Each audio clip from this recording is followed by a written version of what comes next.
Canto 4, Secret Knowledge, page 69.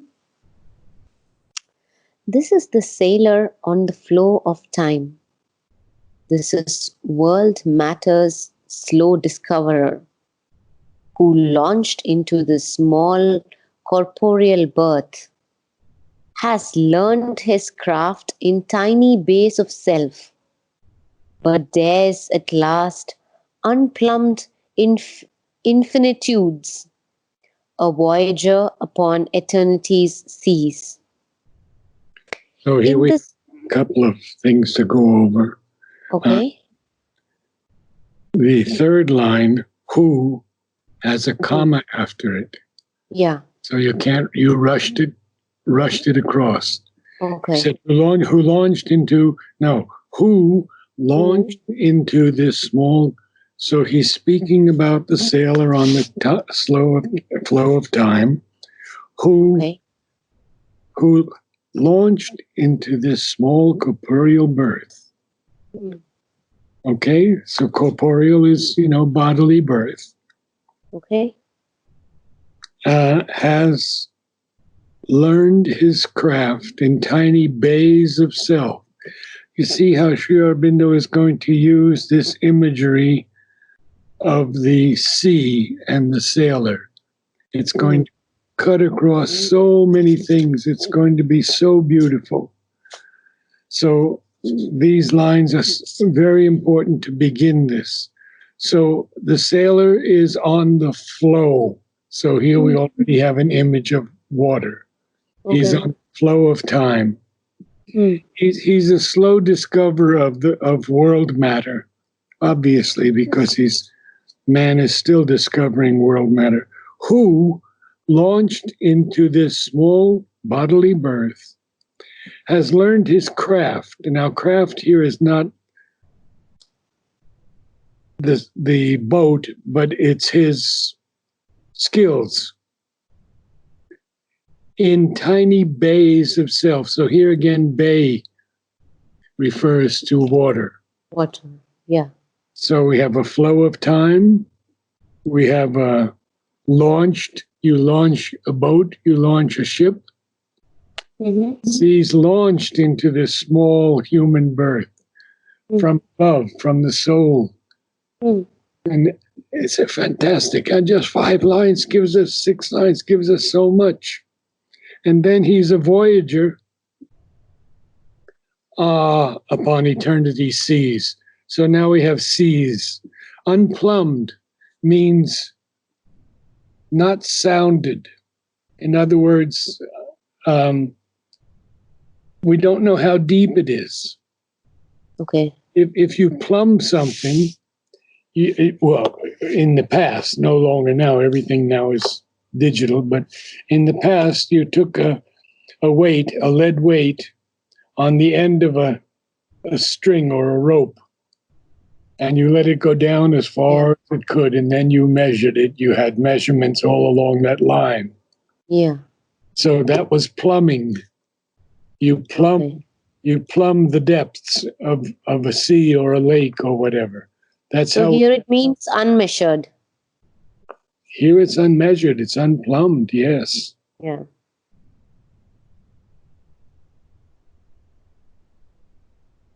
Maybe you could do those lines again. Yeah. This is the sailor on the flow of time. This is world matter's slow discoverer who launched into the small corporeal birth, has learned his craft in tiny base of self, but dares at last unplumbed infinitude, a voyager upon eternity's seas. Much better. In his world adventurous crude initial start. Adventures, not adventure. Adventures. In his world adventures crude initial start, behold him ignorant of his Godhead's force, timid Initiate.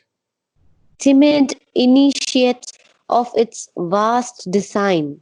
So we should stop there for a minute because there's quite a bit here. An initiate, you know what someone who's initiated into something. Yeah. Okay.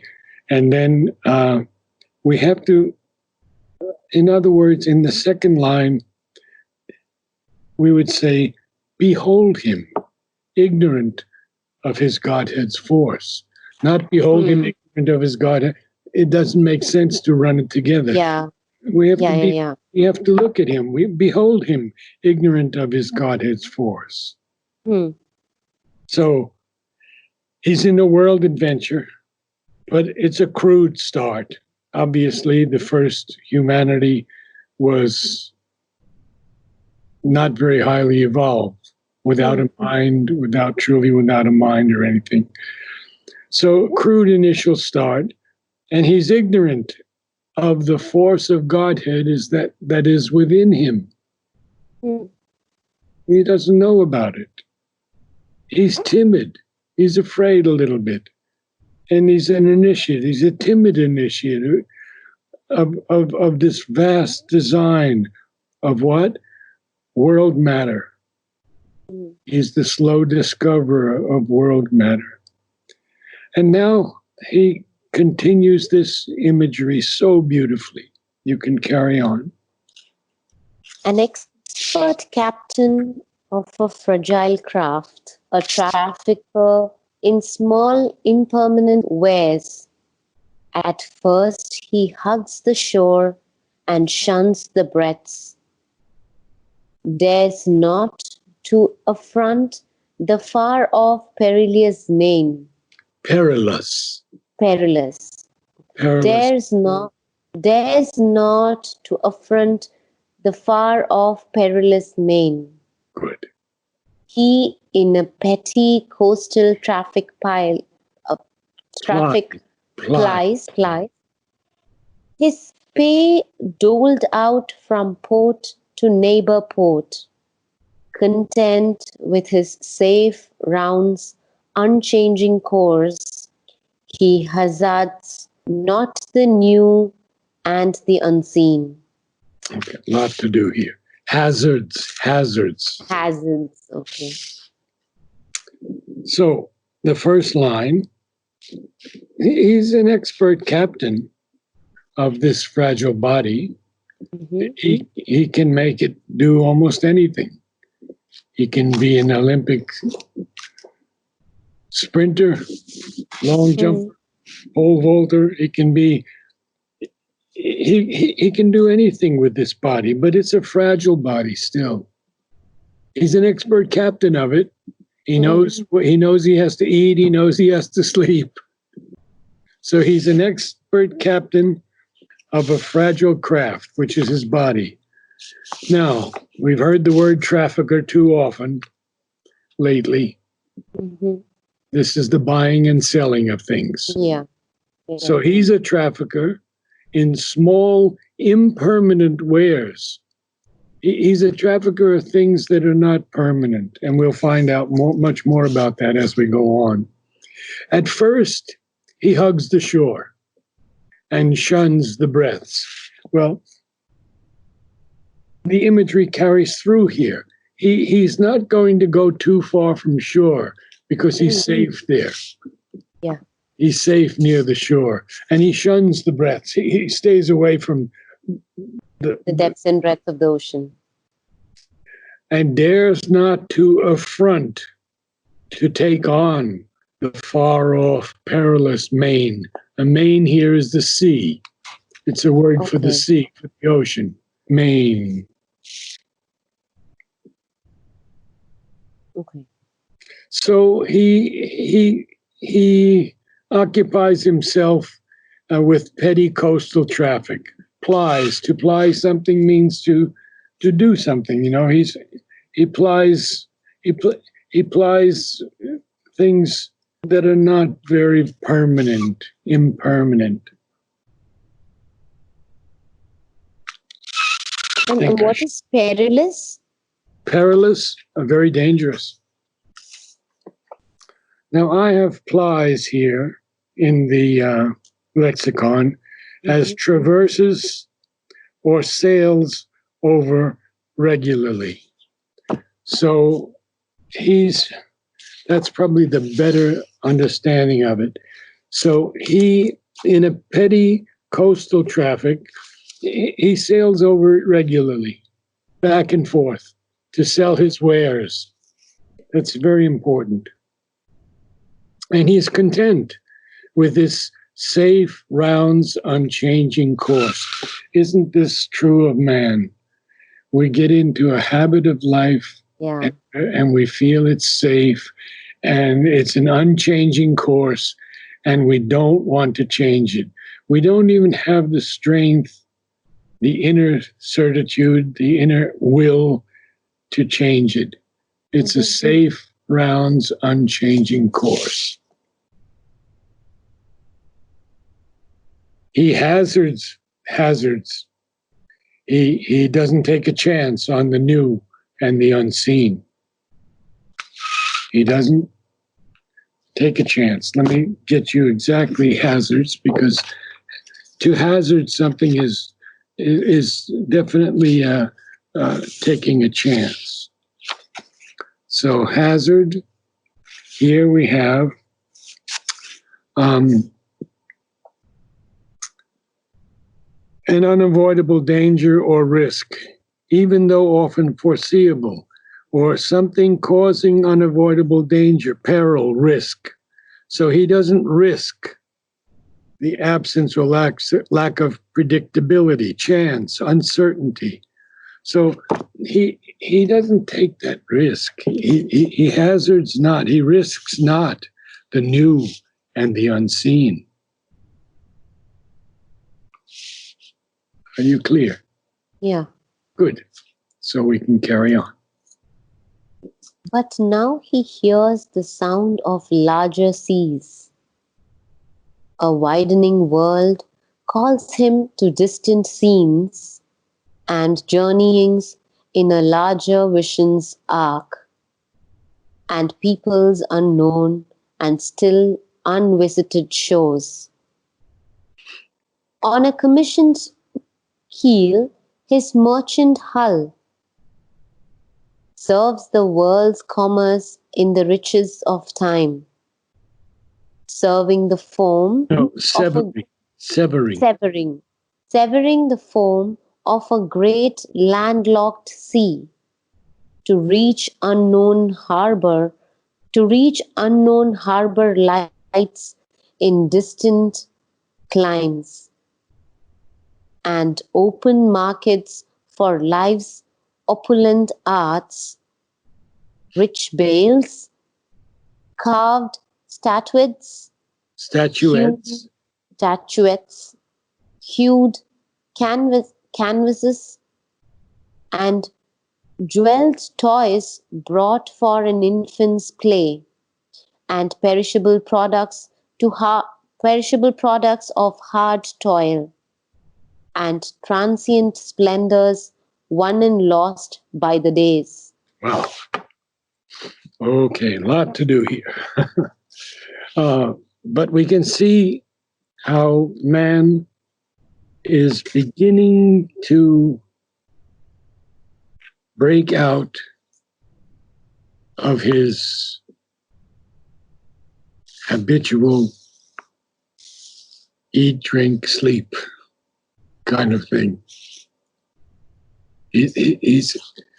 So he now hears the sound of these larger seas.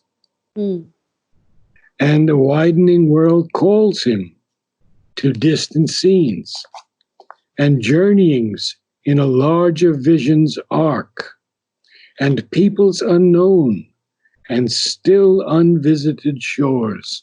Well, we're all called, and we know we are called. You and I have been called by the divine. Some are called to do work for the poor. Some are called to be architects. Some are called to be doctors, etc. So he is called because he hears the sound of larger seas. And this widening world that is out there. See, remember, he's only been hugging the shore and plying his wares, selling his different wares, going back and forth close to the shore to stay safe. But now he hears this sound of larger seas, and this widening world calls him to distant scenes, and it wants him to journey in a larger vision's arc. Man has to widen his scope of vision to a greater arc. And what else? People, unknown people, and still unvisited shores. So it's called him to that. Now, he's on a commission keel, and a commission keel is we can say it's a couple of things. It's issued, something that is issued with an authoritative order, a commission. Like an entrustment? Yes, it is entrusted with superior powers, or supervising powers, we could say. So he's on this commissioned keel. A keel is what? I don't know. It's the bottom of the boat. It usually, in the sailboats, there's a big keel down at the bottom. And then he uses the word, his merchant hull, which is the shape of the boat. Shape of the side of the boat. Yes. Yeah. So we have the keel and hull in one line. On a commissioned keel, not his own, it's commissioned. He's entrusted with it. His merchant hull, what does it do? It serves the world's commerce in the riches of time. Now, severing is cutting through. If I sever a knot, I cut through it. Okay? Yeah. Are you with me? Yeah. Okay. Severing the foam of a great landlocked sea. So there's a lot of foam in the waves, the foam of the waves, and he's going through that with his ship. Of course, man is going through this with his body. To reach unknown harbor lights in distant climes. Climes or climates? Climate. Okay. Climates. Okay. Why is he doing this? Because he wants to open markets for life's opulent arts. Rich bales, carved statuettes, hued canvases with great colors on them, paintings. Yeah. Hued canvases. And what is bales? Bale? Oh, that's an easy one. I don't think you have that so much in India. But when we harvest a field of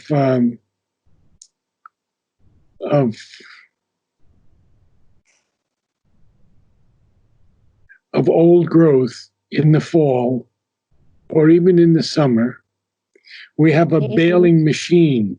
It cuts these leaves, not leaves, but these stems. It cuts the stems, and as it cuts them, it rolls them into a bale. Oh, yeah. I think I've seen them, like the hay that are hay like bale. Hay bales. Yeah, hay bales. Yeah. That's the bales. Yeah. Okay. Good for you. Good. So these are rich bales. We don't know what are in these bales, but they're round and they're like a bale of hay. Yeah. They're rich bales, they're carved statuettes, they're hued canvases, and even jeweled toys brought for an infant's play, and perishable products of hard toil and transient splendors, won and lost by the days. Well, transient, we know, isn't something that's passing, not fixed. Yeah. So they're won and, you know, these things are won and lost by the days, these transient splendors. One day, oh, let's say, I'll be very explicit. We buy a beautiful dog and he dies. Transient splendor, won and lost by the days. Mm. Or we win something, we win some money, and then we lose it in gambling again. So all these things Yeah. are transient splendors. All of these things that he's doing right now is he's a merchant. And this is man as a merchant, buying and selling these things. Perishable toys and rich bales and statuettes and canvases and open markets for life's opulent, very, very beautiful, huh? Mm. And so he's doing all of this. And now we carry on. Any questions? No, he's just talking about how we are moving, how we receive the body, and then he's talking about how we are stepping into the life and how we play with it so far. No, not exactly. We're not stepping into the light yet. We're still kind of merchants. Okay. And a man is not. He's not grown greater yet, and Okay. there's a long way to go until not so long, maybe a page. But Okay. right now, he's a trafficker in Till small got it. wares, Yeah. hugging the shore, and then taking a chance and going out into these larger seas. And what does he find in these larger seas? Well, he has a commissioned ship, and that way he serves the world's commerce in the riches of time. And he's reaching unknown harbor lights in distant climes. He's going to places he's never been before. That's that's when we travel, when we begin our search. Yeah. You've gone to Oroville, you've gone to the ashram, you've gone to many places in India. I'm sure you've been overseas also, no? Yeah. See? We travel and we learn. Mm. He's doing that now. He's beginning to do that. But we still have to see what else is going to happen with him. Or passing through a gate of pillar rocks, venturing not yet to cross oceans unnamed, and journey into a dream of distances. He travels close to unfamiliar coasts and finds new haven in storm-troubled isles, or, guided by a sure compass in his thought, he plunges through a bright haze that hides the stars, steering on the trade routes of ignorance. Oh, what a fantastic line. Steering on the trade routes of ignorance. Much to say here. So, he may pass through this gate of pillar rocks. We've often seen in the seven wonders of the world those two great pillars, stone pillars, that one had to go through to get into a larger sea. Mm. So he passes through them, but he's still not taking a chance to cross oceans that are not named. Mm.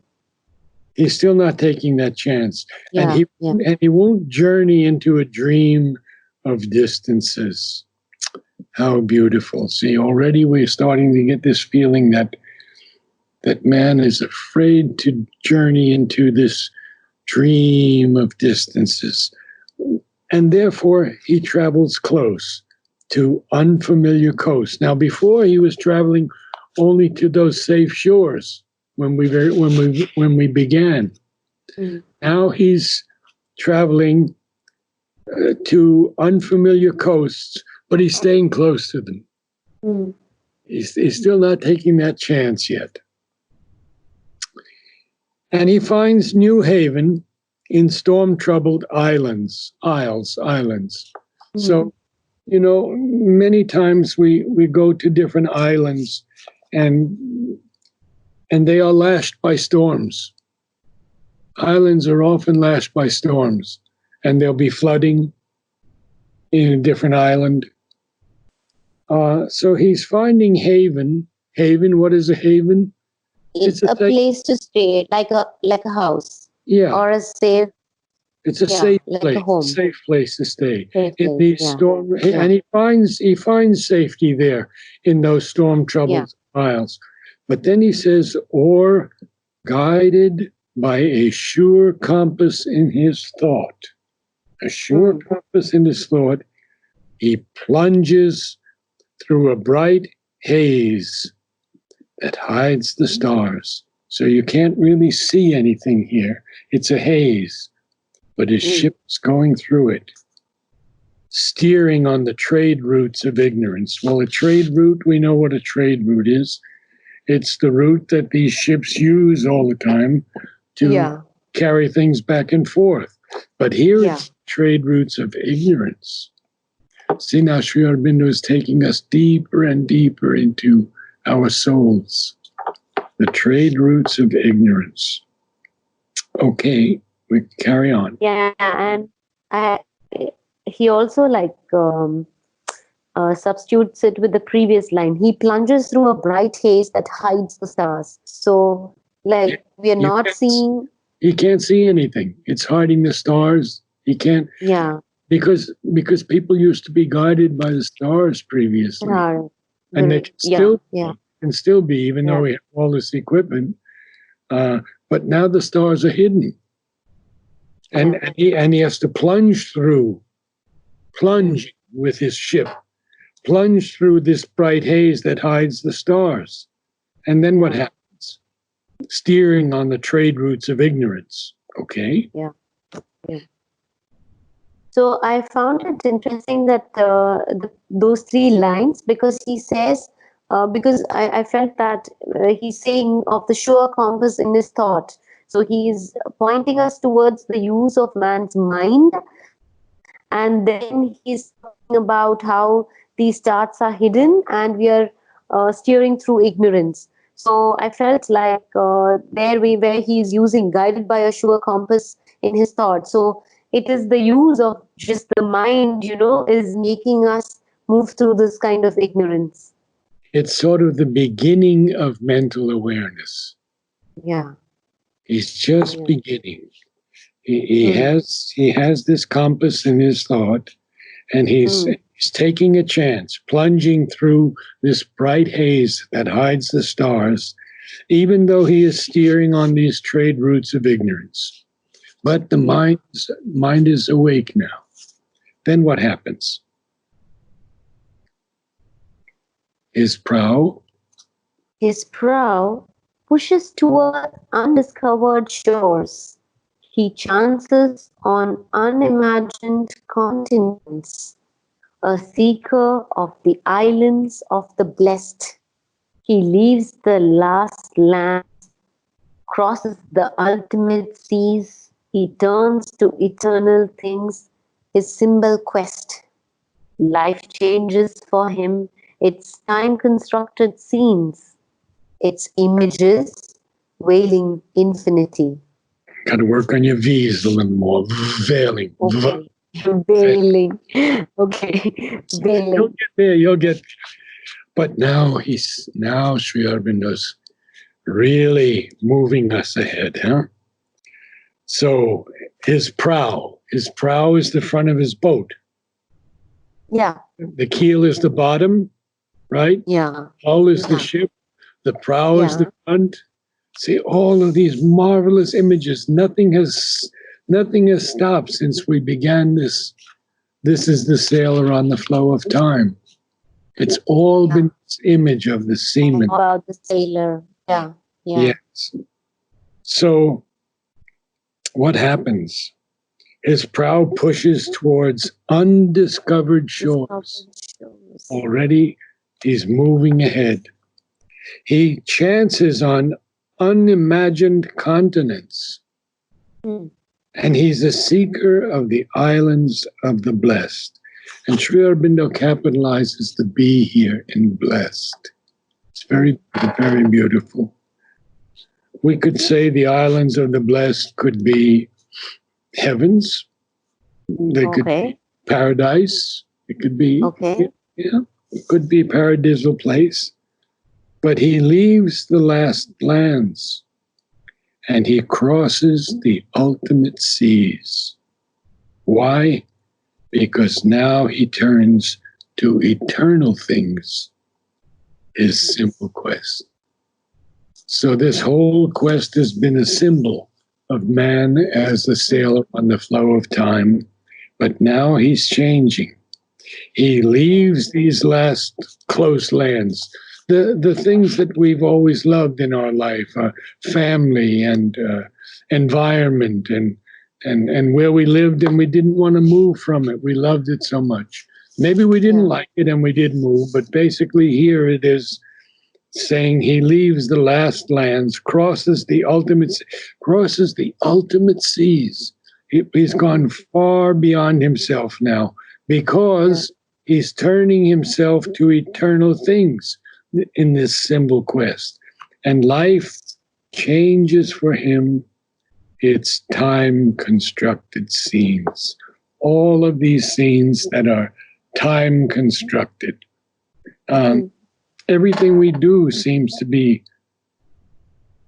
allied or geared to time. We wake up at a certain time, we go to sleep at a certain time, we meet at a certain time, we have a meeting, conversation, etc. at a certain time. These time constructed scenes are now changed for him by life. And all of the images in this time constructed scene that veil infinity.